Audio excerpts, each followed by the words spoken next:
Merci Madame la Présidente. Depuis hier, ce texte suscite nombre de réflexions, voire des critiques, notamment sur la question du mode de scrutin.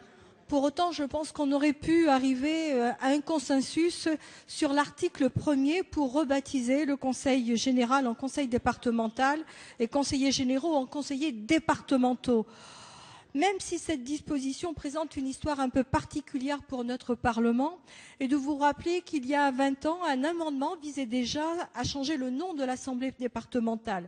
Il avait suscité certaines réticences parce que, effectivement, vous venez de le dire, sous le régime de Vichy, le Conseil général avait été dénommé des conseils départementaux. Mais très sincèrement, je crois que de l'eau a coulé sous les ponts et que nous pouvons arriver aujourd'hui à un consensus tout simplement parce qu'il s'agit d'une revendication ancienne des départements. Souvenez-vous d'ailleurs aux assises des conseillers généraux de France à Deauville en 1999, la dénomination conseil départemental était l'une des principales revendications. Et ce sont même les mêmes raisons qui aujourd'hui poussent à souhaiter cette modification.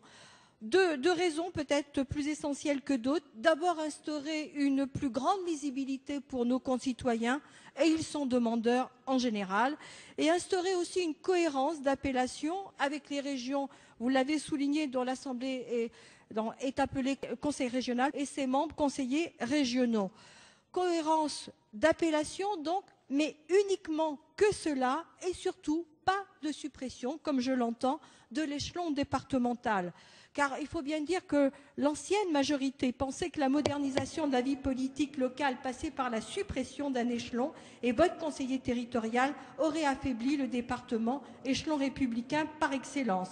Alors la nouvelle phase de décentralisation dans laquelle nous allons entrer appelle naturellement une nouvelle phase de démocratie locale, et l'article 1er en est le commencement.